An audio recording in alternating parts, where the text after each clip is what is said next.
Just your reaction. Where were you when you heard the news? I was sitting in the living room reading a book. I got a message from a former teacher that said there was white smoke. So I went down to put the TV on to watch it, and then I saw it, and I called my niece to say, hey, she said she's watching it also, so we were watching it and wondering at what point would the curtains open. So maybe 40, 45 minutes later, she said, look, the curtains are moving. And sure enough, they moved and they opened, and out came the bishop from France, and he gave the, and we heard our name called, and she screamed, and I sort of, oh my gosh, this is for real. Is this happening? And then we just sort of listened to what he had to say. And she said, I'm going to call work. I'm not going in today.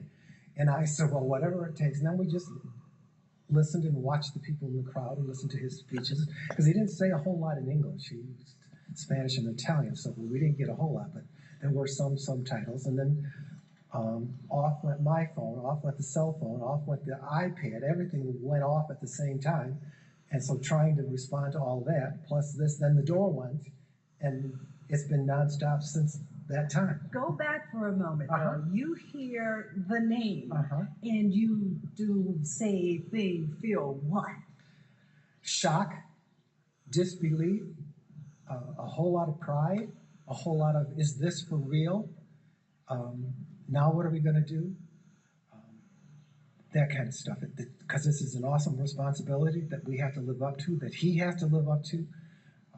People are going to be watching him from now on closer than ever, and maybe us too, the family.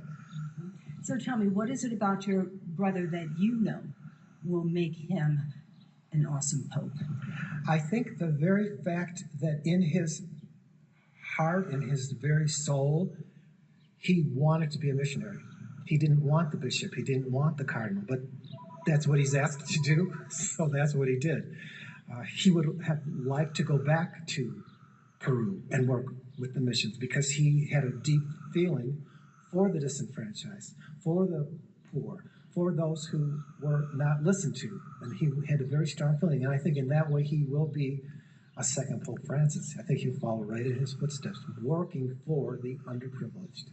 And I was going to ask you that. What kind of Pope do you think he will be? I think you'll see a second Pope Francis, I think.